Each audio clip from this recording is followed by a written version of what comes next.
The consortium had a problem. Their mining station on 442B was bleeding credits faster than a ruptured hull loses oxygen. Equipment failed almost every day.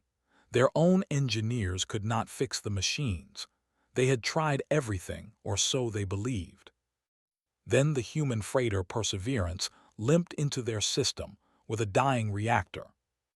Administrator watched from the command center as the small ship drifted toward their station. There were beings, tall and angular, with compound eyes that saw in many directions at once. His mandibles clicked together as he studied the vessel. It was old. It was damaged. It was barely holding together. But it had made it this far. The human captain who came aboard was a tired woman with gray in her hair and oil stains on her clothes. She asked for repairs. She offered payment, saw an opportunity. "We will fix your reactor," he told her through the translator device.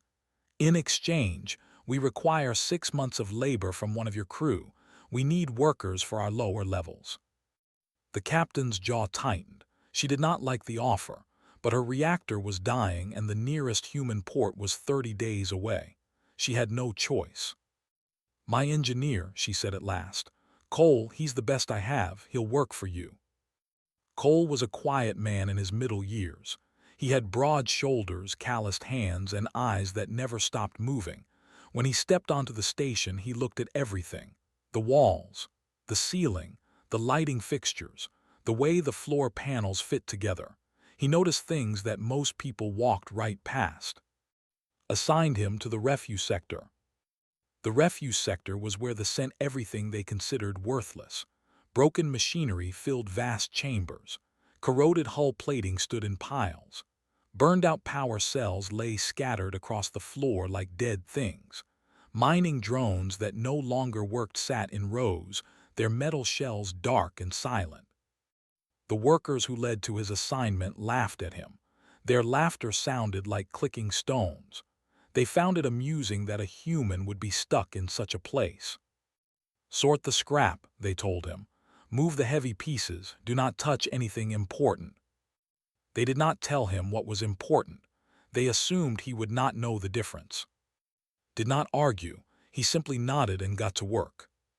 On his first day, he walked through the entire refuse sector. He touched the broken machines. He examined the discarded components. He picked up things that looked like garbage and turned them over in his hands. The guards watched him with bored, compound eyes. They did not understand what he was doing. Was cataloging. He found a motor that they had thrown away because its housing was cracked. The motor itself was fine. He found power cells that had been discarded because they would not hold a full charge. They still held half a charge. He found circuit boards that had burned in one section but remained perfect in all the others. These things were trash. Their culture valued perfection. If something was not whole, it was nothing. Came from a different world. Humans had clawed their way to the stars not through superior technology, but through stubbornness. They had reached space in rockets held together by hope and mathematics. They had crossed the void in ships that broke down every other week. They had survived because they refused to throw anything away. His grandfather had been a mechanic on Earth in a small town where money was scarce. He used to say that every broken thing was just a puzzle waiting to be solved.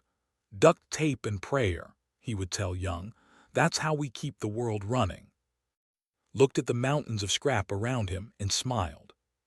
By the end of his first week, he asked for access to the station's technical archives.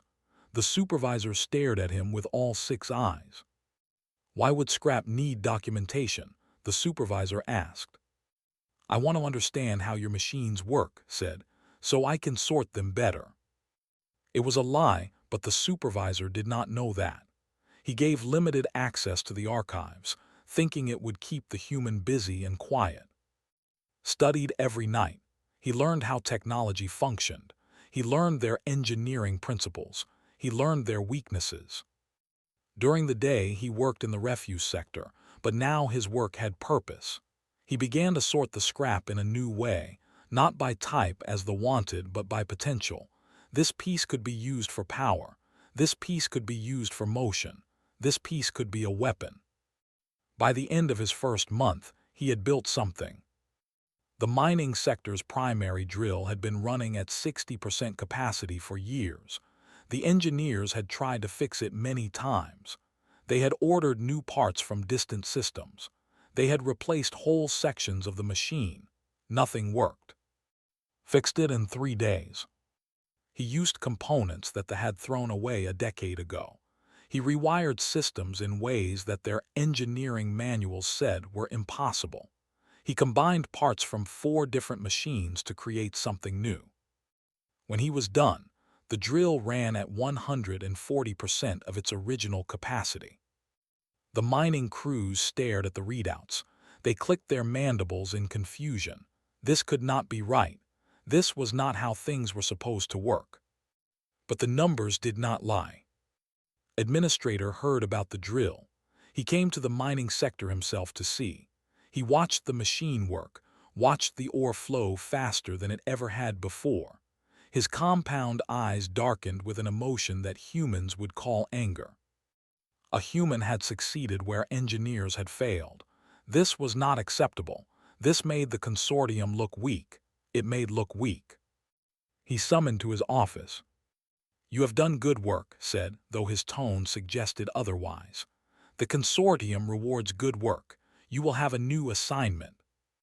Said nothing, he waited. 9, continued. "The deepest part of the station. We keep our oldest salvage there. Things from before the consortium was founded. Things we have never been able to use." Understood was burying him, sending him so deep that no one would see his work or hear his name. This was not a reward. It was a punishment disguised as one. "Thank you," said, keeping his voice flat. "I appreciate the opportunity." He descended to 9 that same day. The elevator took nearly 10 minutes to reach the bottom. When the doors opened, stepped into darkness. The lights had not worked down here for years. He turned on his personal lamp and saw what they had hidden away. Wreckage filled the chamber. Ships that had crashed, machines that had exploded, technology from species that they had conquered or outlasted. A century of failed expeditions lay scattered across the floor like bones in a graveyard. And in the center of it all, half buried under debris, saw something that made his heart stop. It was a ship, or what remained of one. The design was unlike anything he had ever seen. The metal had a strange color, shifting between silver and gold depending on how the light hit it. The curves were wrong somehow, as if the vessel had been built by minds that did not think in straight lines. Had heard stories about the precursors. Every spacefaring species had. They were the ones who came before, the ancient civilization that had left ruins scattered across 1,000 worlds. No one knew what had happened to them. No one had ever managed to make their technology work. They had found a precursor scout ship. They had tried to study it, tried to reverse engineer it, tried to understand it. They had failed, as everyone always failed with precursor technology. So they had thrown it away. Walked toward the ancient vessel. He ran his hand along its hull. The metal was cold, but something about it felt alive, as if it were waiting. He looked around at the mountains of scrap, at the broken weapons from warships, at the damaged components from machines, at the pieces of his own freighter that had been stripped during repairs. Had sent him here to be forgotten, had given him the junk that no one wanted, had buried him in a grave of broken things. Smiled in the darkness. They had just given him an arsenal. 3 months passed in the darkness of 9. Worked alone. They sent food down once a day through a cargo elevator. They did not send guards. They did not send inspectors. As far as they were concerned, the human was sorting worthless scrap in a forgotten hole. He was no longer their problem. They had bigger concerns now. The Dominion had been expanding into the sector for months. Their warships appeared without warning, demanding to inspect consortium vessels. They claimed to be looking for contraband. Everyone knew the truth. They were testing the pushing to see how much they could take before someone pushed back. Administrator spent his days in tense communication with other consortium stations. They talked about diplomacy. They talked about trade agreements. They talked about everything except the obvious truth that none of them wanted to admit. They were coming, the only question was when. Far below, in a chamber that most of the station had forgotten existed, Cole was building something impossible. He had spent his first week studying the precursor ship. He could not make it work. Nobody could make precursor technology work. The power systems used principles that no modern species understood. The navigation relied on mathematics that seemed to break the laws of physics, but was not trying to make it work. He was trying to understand why it worked, and that was a different question entirely. Human engineers had a saying: if you could not fix something, you had to understand it. If you could not understand it, you had to take it apart. If you could not take it apart, you had to work around it. Chose the third option. He spent weeks tracing the power conduits of the precursor ship. He did not try to activate them. He just watched how they connected. He mapped the flow of energy through systems he could not comprehend. He looked for patterns. And slowly, he began to see them. The precursors had not built machines the way modern species did. They had not used separate systems for power, propulsion, and weapons. Instead, they had created something unified, something where every part supported every other part, something organic. Could not replicate their technology, but he could steal their principles. He began to build. The mining equipment became his foundation. It was sturdy and reliable, even the pieces they had thrown away. He stripped the useful components and welded them together into a new frame. It was ugly, it was rough, but it was strong. The weapons came next. Over the years, the consortium had salvaged debris from skirmishes along the border, damaged cannons, burned out targeting systems, power cells that had been cracked by impacts. They had kept these things as trophies before eventually discarding them. Saw them as opportunities. He modified the weapons using power systems. The two technologies were not compatible. Every engineering manual in the galaxy said they could not work together, but had never read those manuals. He only knew what his hands told him, and his hands told him that with enough modification, anything could connect to anything else. He broke every rule. He welded when he should have bolted. He spliced when he should have replaced. He improvised when he should have calculated. And through it all, he used the principles he had learned from the precursor ship. The power system he created was not truly precursor technology. It was a crude imitation built from scrap metal and salvaged parts, but it followed the same patterns. Energy flowed through it in loops rather than lines. Every component drew from every other component. When one part grew weak, the others compensated. It should not have worked. Physics said it could not work, but had learned something important about physics during his years as an engineer. Physics described what was possible. It did not describe what was forbidden, and the gap between those two things was wider than most people realized. By the end of his second month, the machine had taken shape. It stood 60 meters tall, filling the center of 9. It did not look like any ship that had ever flown. It looked like a monster. It looked like a mistake. Precursor alloys gleamed next to rusted hull plating. Mining lasers jutted from its sides like broken bones. The hull was covered in patches and welds, a patchwork of a dozen different materials. Called it the junkyard dog. He worked on it every waking hour.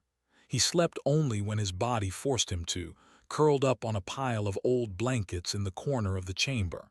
He ate the ration packs that the sent down without tasting them. Nothing mattered except the work. Sometimes, late at night, he talked to his grandfather.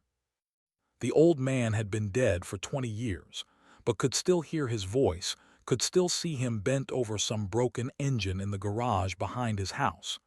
Every problem has a solution, his grandfather used to say. You just have to be stubborn enough to find it. was stubborn. It was perhaps his greatest gift. The propulsion system gave him the most trouble. Precursor engines bent space in ways that modern physics could not explain, could not replicate that. But he had salvaged parts from a dozen different ships, and he knew that somewhere in the pile was a solution.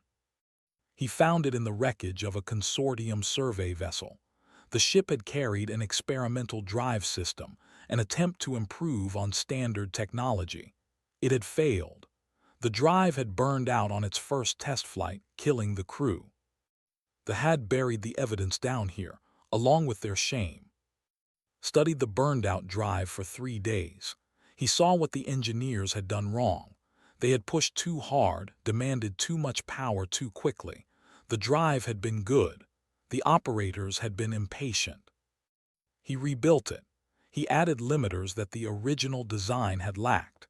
He connected it to his hybrid power system, letting energy flow in gentle waves rather than violent bursts.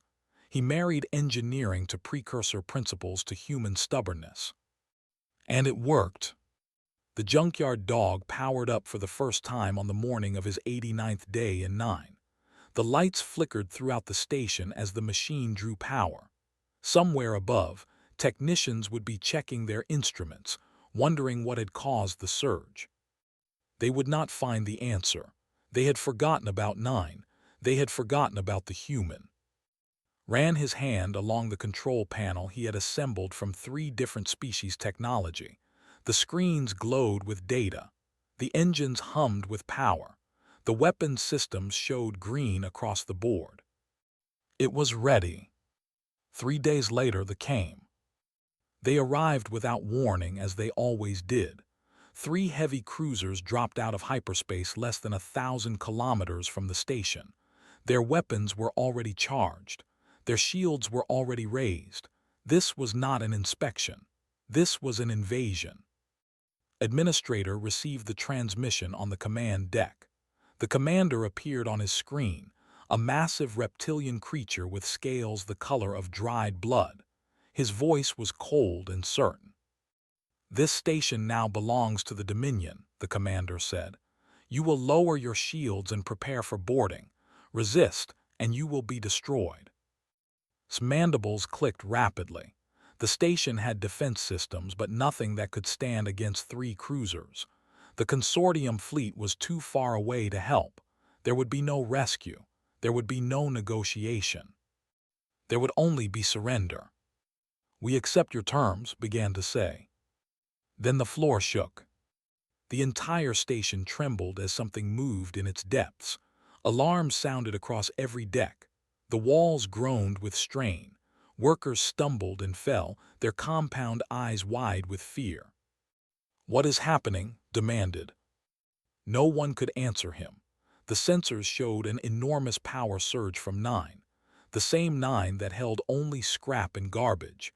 The same 9 where they had sent the human to be forgotten.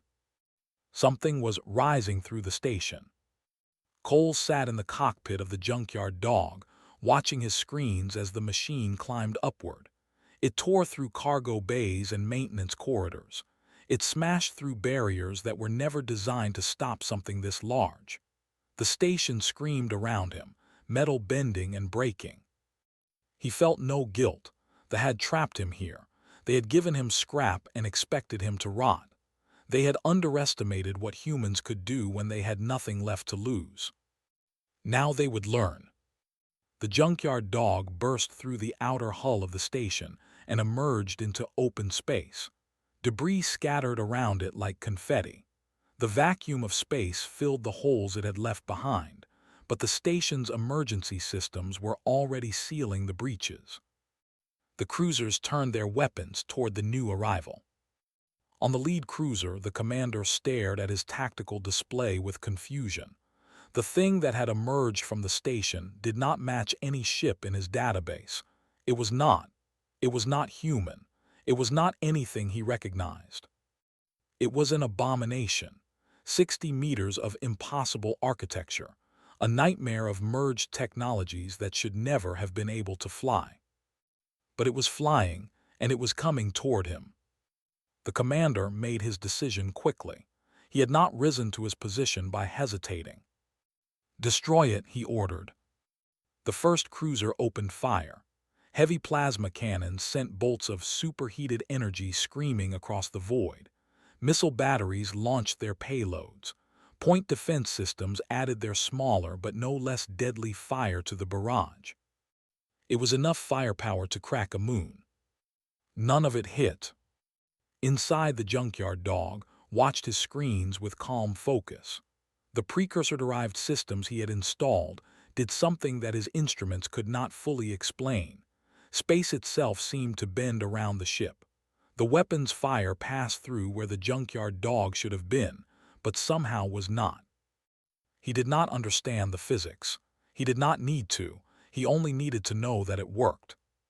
"My turn," he said quietly. The junkyard dog's weapons were not elegant.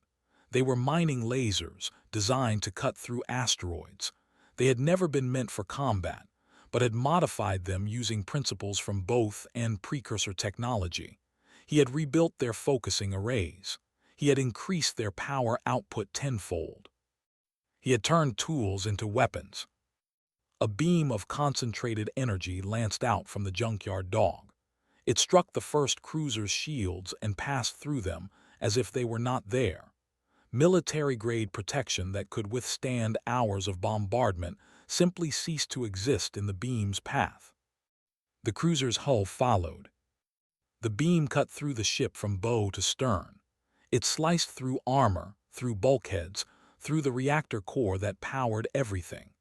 The cruiser did not explode so much as come apart, its two halves drifting away from each other in a shower of debris and frozen atmosphere. The whole engagement had taken 11 seconds. On the command deck of the station, Administrator watched in stunned silence. His compound eyes could not process what they were seeing. One of his subordinates made a clicking sound that was the equivalent of a whimper. The second cruiser tried to run. Its captain was smarter than his dead commander. He understood that whatever this thing was, his ship could not fight it. His only chance was to escape, to bring word of this threat back to the Dominion. They would return with a fleet. They would find a way to destroy it. He never got the chance. The junkyard dog moved with impossible speed. The modified drive system pushed it forward, while the precursor-derived spatial distortion seemed to compress the distance between vessels. One moment the patchwork ship was beside the wreckage of the first cruiser. The next moment it was alongside the fleeing second. Did not use the main weapon this time. Instead, he activated a system he had salvaged from a destroyer that had been destroyed decades ago in a border skirmish. It was a boarding device designed to cut through enemy hulls and deliver troops. Had no troops, he had something better. A pulse of electromagnetic energy flooded the cruiser's systems. Every screen went dark. Every weapon went silent. The crew found themselves trapped in a dead ship, floating helplessly in the void.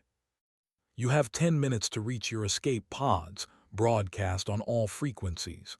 "After that, I will destroy your ship." He did not enjoy killing, but he would do it if he had to. The crew began to evacuate. Escape pods launched from the disabled cruiser like seeds from a dying plant. Watched them go, counting the launches, making sure everyone had a chance to survive. Then he turned to face the third cruiser. This ship had not moved since the battle began. Its commander had watched his flagship destroyed and his sister ship disabled. He had seen weapons that should not exist wielded by a vessel that should not function. He had witnessed the impossible. He was not a fool. He knew when he was beaten. "We surrender," he transmitted. His voice was rough with barely contained fury, but there was fear underneath it. Real fear. "Do not fire, we surrender." Brought the junkyard dog to a stop between the cruiser and the station. His ship hung there in the void, ugly and impossible and victorious. "You will leave this sector," he said. "You will tell your superiors what happened here, and you will deliver a message for me." "What message?" the commander asked. Smiled, though no one could see it. "This station is under my protection. Anyone who threatens it will face what you face today. Go, remember, spread the word. The third cruiser retreated. It gathered the escape pods from its disabled sister ship and limped away toward the edge of the system. Watched it go, watching until it jumped to hyperspace and disappeared. Then he guided the junkyard dog back toward the station. Administrator met him in the main docking bay. They was surrounded by guards, but they looked more afraid than protective. Their weapons were pointed at the floor. No one wanted to give the human a reason to be angry. Walked down the ramp from his ship. He was covered in grease and coolant. His clothes were torn. His eyes were red from lack of sleep. But he moved with the confidence of a man who had nothing left to prove. "You said," his voice was unsteady, "you were supposed to sort scrap." "I did sort it," replied. "I sorted it into useful and not useful. Then I built something from the useful parts." "That thing," gestured at the junkyard dog. It barely fit in the docking bay, its mismatched hull scraping against the walls. "That thing is impossible. Our engineers could not have built it. They could not have built it. How did you do it?" Looked back at his creation. He thought about his grandfather, about all the broken machines they had fixed together in that little garage, about the human capacity to see potential where others saw garbage. "You gave me scrap," he said simply. "I just saw what it could become." The news spread quickly. Every ship in the sector received the transmission from the fleeing cruiser. Every station heard the story of what had happened at the mining outpost. The human built something from garbage. The human built something unstoppable. Within days, representatives from the consortium arrived at the station. They came with offers, resources, materials, anything the human wanted. They would give him pristine components fresh from the factories. They would give him cutting-edge technology from their best research stations. They would give him a fleet if he asked for one. Listened to their offers. He thanked them politely. Then he made a single request. "More scrap," he said. The consortium representatives looked at each other in confusion. "We are offering you the finest materials in the galaxy," one of them said. "Why would you want scrap?" Shrugged. "The broken things teach you the most. When something is perfect, you just use it. You do not learn anything. But when something is broken, you have to understand it. You have to figure out how it works and why it failed. You have to be creative." He gestured at the junkyard dog, still sitting in the docking bay like a sleeping giant. "Everything I built came from things you threw away. Every piece had a story. Every component had been through something. They were stronger for it."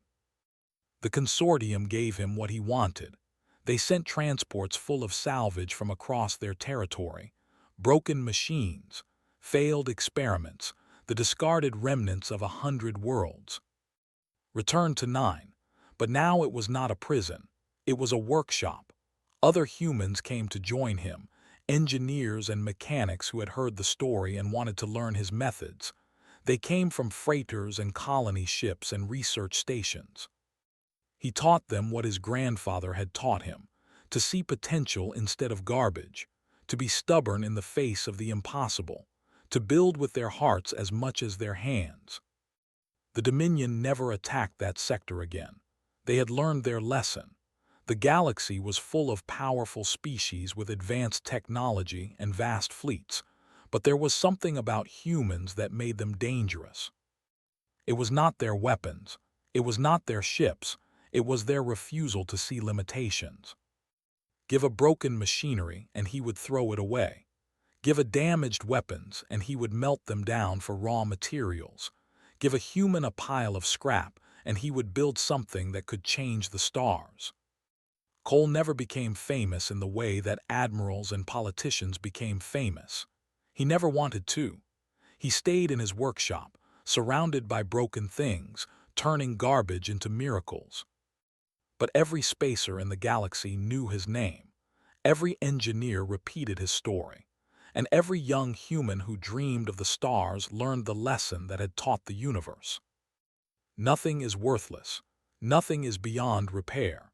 And in the hands of someone stubborn enough to believe, Even scrap can become something unstoppable.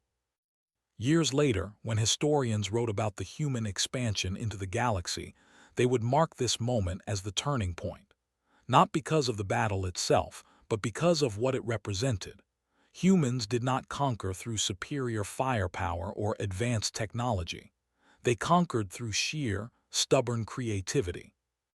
They looked at the impossible and asked, why not? And in the end, that question was more powerful than any weapon. The junkyard dog flew for another 50 years. It was upgraded and modified countless times, always with salvaged parts, always by human hands.